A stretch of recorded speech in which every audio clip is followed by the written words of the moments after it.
Et si on parlait de sport, la chronique.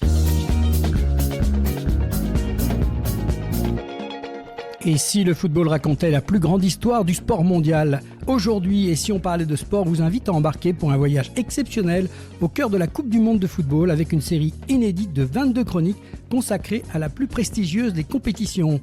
Des exploits qui ont fait vibrer la planète, des matchs devenus légendaires, des champions entrés dans l'histoire et des émotions gravées à jamais dans la mémoire de supporters. De l'Uruguay en 1930 jusqu'au Mondial 2026, nous allons parcourir ensemble près d'un siècle d'histoire du football mondial. Une aventure proposée par Et si on parlait de sport avec le soutien de la Ligue de football d'Occitanie et de ses 12 districts que nous remercions pour leur confiance et leur engagement à nos côtés. À chaque chronique, un invité passionné nous accompagnera pour revivre les moments forts, les anecdotes et les grandes pages qui ont façonné la légende de la Coupe du Monde. Alors préparez-vous à remonter le temps, à revivre les plus grands moments de football mondial. Et si on parlait de sport, spécial Coupe du Monde de football, c'est maintenant. 2010, l'Afrique du Sud entre dans l'histoire. Aujourd'hui, nous poursuivons notre grande série consacrée à l'histoire de la Coupe du Monde de football. Mais avant de plonger dans cette Coupe du Monde 2010, j'ai le plaisir d'accueillir Nicolas Bayotte, qui est ancien joueur professionnel, formé au Toulouse FC. Nicolas Bayotte a évolué au plus haut niveau avant de poursuivre son parcours dans le football sous différentes formes. Aujourd'hui, il accompagne les footballeurs en tant que mentor football et coach mental. Il vous expliquera ça dans quelques instants. Son expérience du haut niveau et son expertise sur la préparation mentale vont nous permettre d'apporter un regard particulier sur cette Coupe du Monde marquée par des émotions extrêmes entre réussite collective et échec retentissant. Bonjour Nicolas. Bonjour Laurent et merci pour l'invitation. Alors Nicolas, effectivement, tu peux un peu plus expliquer quel est ton rôle aujourd'hui, bien sûr avec des footballeurs, mais tu m'as aussi dit que tu travaillais avec d'autres publics. Oui, tout à fait. Aujourd'hui, je suis principalement dans l'accompagnement des joueurs et des joueuses de foot. Voilà, dans ce milieu-là, en tant que coach mental, par rapport, on va dire, aux compétences que j'ai développées, à l'expérience que j'ai dans ma carrière de joueur, et puis ensuite également avec cette formation que j'ai suivie en neurosciences motivationnelles il y a maintenant bientôt 5 ans. C'est vrai qu'au départ, j'ai accompagné un petit peu dans tous les horizons, et notamment aussi celui de l'entreprise. Aujourd'hui, ça reste quelque chose de beaucoup plus on va dire limité, et je me concentre dans ce monde du football qui est déjà assez important, en tout cas pour moi, pour me concentrer là-dessus. On va justement plonger dans ce monde du football et là, tu vas changer de casquette pour devenir chroniqueur et nous raconter un petit peu ce qui s'est passé et donc en Afrique du Sud, direction cette Afrique du Sud pour la 19e Coupe du Monde de football. C'était en 2010 pour la première fois de son histoire. La Coupe du Monde pose ses valises sur le continent africain. L'Afrique du Sud accueille le monde entier sur une édition historique portée par l'héritage de Nelson Mandela, mais également marquée par le triomphe de l'Espagne et par l'un des plus grands fiascos de l'histoire du foot français. Nicolas, avant même de parler football, cette Coupe du Monde représente déjà beaucoup plus qu'une compétition sportive. Oui, cette Coupe du Monde, on se souvient déjà de ces fameux Vuvuzela qui ont mis l'ambiance dès le départ et puis qui, je me souviens à la télé, ils étaient obligés de baisser le son parce qu'on n'entendait même plus les commentateurs. C'est quelque chose qui a marqué, puisque c'était, comme tu as pu le dire, une première, il me semble, sur le continent africain. Ça a été magnifique avec, je me souviens de ces couleurs magnifiques, de ça qui a été riche en émotions. Pour nous, Français, avec un ascenseur émotionnel, avec une grosse attente, et puis bien sûr, on verra tout à l'heure le dénouement. Mais en tout cas, c'est une Coupe du Monde qui reste bien marquée dans l'esprit des Français aujourd'hui. Alors sur le terrain, justement, quelles sont les grandes nations favorites avant le début de cette compétition ? Alors, on va dire que déjà, nous, on peut parler de nous. On sort d'une finale perdue avec, on se souvient, ce geste de Zidane et puis ce dénouement, malheureusement, qui nous a privés de cette deuxième étoile face à l'Italie. Ensuite, derrière, on retrouve l'Espagne qui vient de remporter son premier titre de champion d'Europe, qui commence en fait à dominer un petit peu le football mondial à ce moment-là. On ne le sait pas encore, mais à travers cette Coupe du Monde, on verra le dénouement. C'est vrai que ça reste, je pense, c'est le début de la fin. C'est le début. C'est la plus grande période, je pense, du football espagnol. On a le Brésil, ensuite de Dunga. On a vraiment des grosses, des légendes du football. On peut faire la comparaison avec aujourd'hui. Aujourd'hui, on a des fameux Messi, Ronaldo, Modric qui sont en train de quitter. Là, on se souvient du Brésil de Dunga, de l'Argentine de Maradona.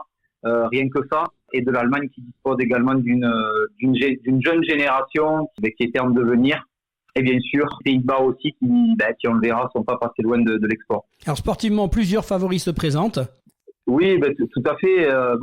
Notamment après donc les Italiens qui sont champions du monde en titre, forcément, puisqu'on se souvient de nous de cet épisode qui a fait malheureusement qui nous a détruit pendant quelques jours à nous Français avec ce fameux geste de Zizou en finale avec Materazzi, mais cette magnifique génération aussi italienne avec bien sûr Cannavaro en tête. Et puis cette magnifique génération italienne. Au-delà de ça, on retrouve toujours les Brésiliens, voilà, avec une génération aussi, les Ronaldinho, les Kaká, les Ronaldo, Adriano. Bon bref, là c'était aussi une très belle génération brésilienne. Et puis toujours ces équipes comme l'Allemagne, comme l'Argentine, l'Angleterre, qui sont toujours des prétendants. Et voilà, qui vont bien figurer une nouvelle fois dans cette Coupe du Monde. Pour nous, les Bleus commencent dans le doute. L'Espagne arrive bien sûr avec beaucoup d'ambition, mais pour nous, c'est plus compliqué. Oui, tout à fait. Comme on a pu le dire en introduction, on a les Espagnols qui viennent de remporter le championnat d'Europe. Donc, et puis là, ils ont cette fameuse génération avec une majorité de joueurs du Barça qui dominent à ce moment-là, on va dire, le football européen avec les Xavi, Andrés Iniesta, Xabi Alonso, et puis de l'autre côté Sergio Ramos ou encore Iker Casillas du Real Madrid. Donc je crois que à ce moment-là, c'est aussi pour l'Espagne une belle réponse par rapport à cette concurrence qu'il peut y avoir des fois démesurée entre le Real et le Barça. Et là, on va dire que les joueurs arrivent à faire justement fi de cette concurrence pour porter haut les couleurs de l'Espagne. Et là, c'était vraiment une référence, en tout cas, dans le jeu espagnol. On parle du fameux tiki-taka suite effectivement à ce qu'on a vu avec le championnat d'Europe, une maîtrise des techniques et collective rarement vue. Oui, tout à fait. Voilà, c'est exactement ça. Hein. C'est ce jeu, on va dire, du Barça qu'on retrouve. Voilà, avec des redoublements de passes courtes, où il n'y a quasiment pas d'avant-centre dans cette équipe. Et puis malgré tout, voilà, des opportunités, et puis un jeu malgré tout tourné vers l'avant, avec de la verticalité aussi. C'est ce qui manquait à un moment donné dans le football espagnol. Et on va dire que là, ils sont quasiment au summum de leur qualité. Pourtant, l'Espagne commence très mal. Alors oui, tout à fait, Laurent. En fait, donc cette défaite là contre la Suisse, je me souviens pas très bien des circonstances, mais la Suisse, il faut toujours se rappeler que la Suisse a toujours de très bons éléments. C'est une équipe qui est pas très loin des meilleurs et qui, on va dire, manque un petit peu de constance et de contenu pour rivaliser à un moment donné, on va dire, dans les matchs couperés. Et c'est vrai que sur cette entame, on le sait, le premier match d'une Coupe du Monde, c'est jamais évident. Mais derrière, cette Espagne-là est sûre d'elle. Et on le sent, hein, on va dire mentalement, elle maîtrise son sujet. Et dès le second match, elle remet les pendules à l'heure. On va passer sur un autre petit focus, on va dire, puisque c'était un moment tendu pour nous, l'équipe de France. On ne peut pas passer à travers de cette information. On ne peut pas parler de cette Coupe du Monde sans évoquer l'équipe de France. Nicolas, qu'est-ce que tu retiens de ça ? Déjà, oui. Malheureusement, ce qu'on retient de cette Coupe du Monde, c'est pas très positif autour de l'équipe de France. Et ça avait déjà pas très bien commencé puisqu'on avait dû passer par les barrages. Et je pense que la plupart des connaisseurs du football se souviennent de cette victoire 1-0 sur cette prise de balle de la main, on va dire, amenée de la main par Thierry Henry, qui nous permet en fait de nous envoyer en Afrique du Sud sur un match qui n'avait pas été forcément maîtrisé de la part des Bleus. Il n'y avait pas la VAR à l'époque, hein, on se rappelle, Nicolas. Hein. Il n'y avait pas la VAR. Et oui, ça aurait changé les choses, je pense. Ça aurait permis justement d'annuler ce but, mais déjà ça avait fait polémique. Et puis en fait, on aurait pu espérer que ça en reste là. Et puis en fait, c'était juste le début de quelque chose qui a marqué le football français à l'inverse de ce qu'on avait pu connaître quelques années précédemment avec ces fameuses épopées et en Coupe du Monde et avec ces victoires et puis la finale en 2006. Donc là, on tombe très bas avec l'épisode de Naïtna. Donc avec les tensions qui apparaissent déjà dans l'équipe finalement. Oui, on va dire que c'est vrai que là aujourd'hui, avec le recul et puis pour ma part l'expérience et puis aussi ce que j'ai pu apprendre. C'est toujours facile en fait de tirer sur les joueurs. Bien évidemment, c'est eux qui ont les responsabilités et qui sont les protagonistes principaux. Et quand on gagne, les joueurs sont les meilleurs. Et quand on perd, quand ils perdent, ce sont eux les responsables. Maintenant, je pense que là, on a dépassé le cadre du sportif. Et là, on a pu voir, en tout cas pour moi, je peux observer des manques en termes de management de l'équipe, en termes justement de cohésion d'équipe. Et à mes yeux, c'est ce qui a amené, on va dire, cette énorme défaillance en termes de comportement. Alors en quelques mots, Nicolas, parce que il faut situer qu'il y a un certain nombre de jeunes qui ne se souviennent pas, qui connaissent pas. Est-ce que tu peux redonner un peu le scénario qui a amené à ce fiasco, parce que il faut bien faire comprendre aux gens que c'était un moment particulier du football. Juste reprendre le déroulé suite à la défaite finalement du Mexique contre le Mexique. Donc en fait, suite à la défaite contre le Mexique et on va dire l'exclusion de Nicolas Anelka, en fait, il y a des mots qui sont sortis du vestiaire, qui sont apparus, on va dire, dans les journaux. Voilà, concernant Nicolas Anelka envers Raymond Domenech. Ça a fait beaucoup de bruit puisque c'était quand même assez puéril, on va dire. Et bon, derrière, on va dire qu'il y a eu cette histoire de top du vestiaire qui n'a jamais réellement été élucidée. Et donc, les joueurs qui ont refusé de sortir du bus pour aller s'entraîner le lendemain. Et donc là, cette image du bus français avec les joueurs qui restent à l'intérieur et le staff qui est sur le terrain, les plus jeunes peuvent imaginer toutes les caméras du monde tournées vers un des favoris de la Coupe du Monde et les joueurs qui restent à l'intérieur du bus et qui décident de ne pas aller s'entraîner. Alors on dépasse largement le cadre sportif, ça devient une crise nationale, si j'ai bien compris. Avec le recul, qu'est-ce que cette équipe a manqué, Nicolas ? Ouais, mais c'est ce que je disais tout à l'heure, c'est que pour moi, ça démontre un défaut de management, parce que quand on en arrive là, c'est pas un épisode, c'est pas une brouille qui fait ça, c'est que dès le départ, et on sentait bien que le malaise était déjà profond, déjà pour passer par ce match de barrage. Dans le groupe, il y avait un véritable malaise avec des débats aussi sur la sélection de certains joueurs. Et je pense que la responsabilité, elle est toujours partagée.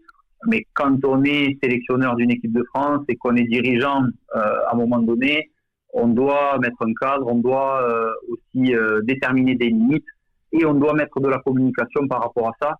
Et je pense que si les choses avaient été faites dans ce sens-là, forcément, on n'en serait pas arrivé là. Alors pendant ce temps-là, on va reprendre le fil de cette Coupe du Monde. D'autres équipes, elles, brillent, Nicolas.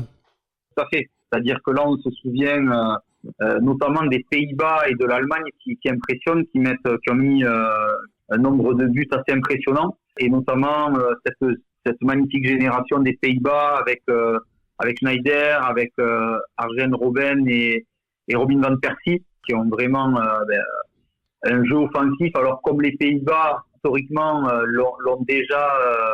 ont déjà évolué.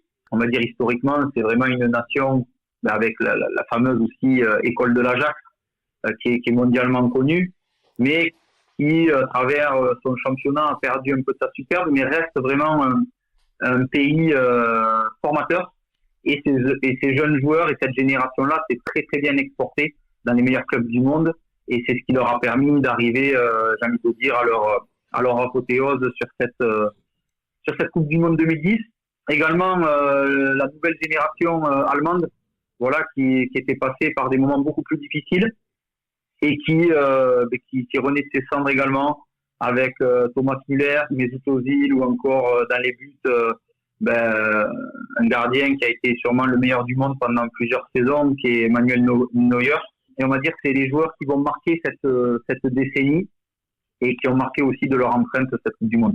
Alors on arrive à cette fameuse finale où c'est finalement l'Espagne contre les Pays-Bas. On est le 11 juillet 2010. Comment se déroule cette finale ?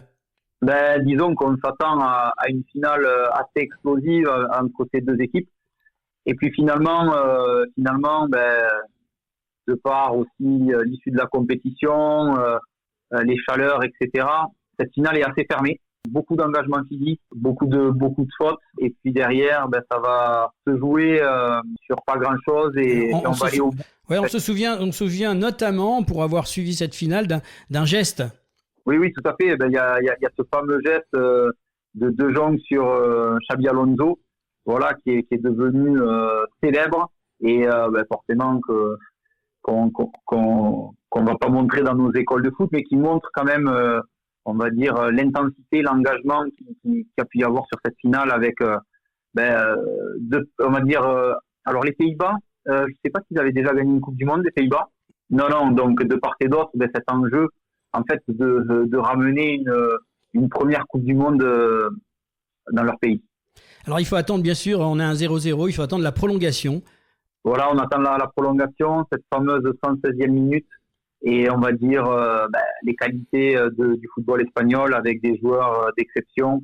Cette magnifique passe de Fabregas pour Iniesta qui marque ce but tant important. Alors, que représente ce titre pour l'Espagne ? Évidemment, quand c'est le premier titre, on peut se souvenir, nous en France, en 98, c'est une forme de libération et puis aussi c'est une récompense pour le football espagnol. Comme je disais tout à l'heure, entre le Real et le Barça, on connaît justement les relations difficiles et qui divisent souvent le pays. Et puis là, on a retrouvé une Espagne unie derrière son drapeau et fière de ses joueurs. Donc forcément, ça marque aussi un doublé. C'est pas commun. Champion d'Europe, champion du monde. Les Français, nous, on avait fait champion du monde, champion d'Europe. En fait, ils n'étaient pas encore au bout de leur histoire et c'est ça qui est impressionnant dans cette victoire et pour cette génération. Et pour Iniesta ? Et pour Iniesta, bien évidemment, lui, il devient héros national. Et bien sûr, ce but-là qui est gravé dans la mémoire, qui dépasse bien sûr le football espagnol, puisque, on va dire, aujourd'hui, on se souvient très bien de ce but qui a libéré tout un pays. 2010 restera comme une Coupe du Monde à part dans l'histoire du football, une Coupe du Monde qui a fait entrer tout un continent dans la lumière en devenant la première organisée sur le sol africain, une compétition portée par l'enthousiasme populaire, les vuvuzelas comme on dit, l'émotion d'un pays tout entier et l'héritage de Nelson Mandela dont la présence a marqué les esprits. Sur le terrain, cette édition aura consacré une Espagne exceptionnelle, probablement l'une des plus belles équipes de son époque, une génération talentueuse, on l'a dit, emmenée par Xavi, Iniesta, Casillas, David Villa ou encore Sergio Ramos, qui a su imposer son style, sa maîtrise collective et sa philosophie de jeu au sommet du football mondial. La finale face aux Pays-Bas restera le symbole de cette conquête, une rencontre fermée, tendue, parfois rugueuse, qui s'est jouée sur un éclair de génie à la 116e minute avec André Iniesta, inscrivait l'unique but du match et offrait à l'Espagne le premier titre mondial de son histoire. Mais cette Coupe du Monde restera également gravée dans les mémoires françaises pour des raisons bien différentes, avec l'épisode de Nizhna, les tensions internes et l'élimination. Dès le premier tour, l'équipe de France a vécu l'un des moments les plus difficiles de son histoire, une crise profonde qui obligera le foot français à se remettre en question pour reconstruire un projet sportif et humain. Merci Nicolas pour ton éclairage passionnant et ton analyse sur les aspects sportifs, collectifs et mentaux qui ont marqué cette édition si particulière. Ouais, merci Laurent. Et puis maintenant, cap désormais sur le Brésil et cette magnifique aussi Coupe du Monde 2014. Une édition spectaculaire qui verra l'Allemagne décrocher une 4e étoile, mais qui restera surtout marquée par l'un des plus grands séismes de l'histoire du football. La demi-finale remportée 7-1 par l'Allemagne face au Brésil, pourtant portée par tout un peuple. Nous reviendrons également sur le parcours encourageant de l'équipe de France de Didier Deschamps qui retrouve alors de la crédibilité sur la scène internationale et pose les premières pierres de ce qui deviendra quelques années plus tard une équipe championne du monde. Alors rendez-vous très bientôt pour revivre ensemble cette Coupe du Monde 2014 entre émotions, records, drames sportifs et exploits inoubliables. D'ici là, prenez soin de vous. Merci encore Nicolas pour ta présence. Et comme toujours, et si on parlait de sport ?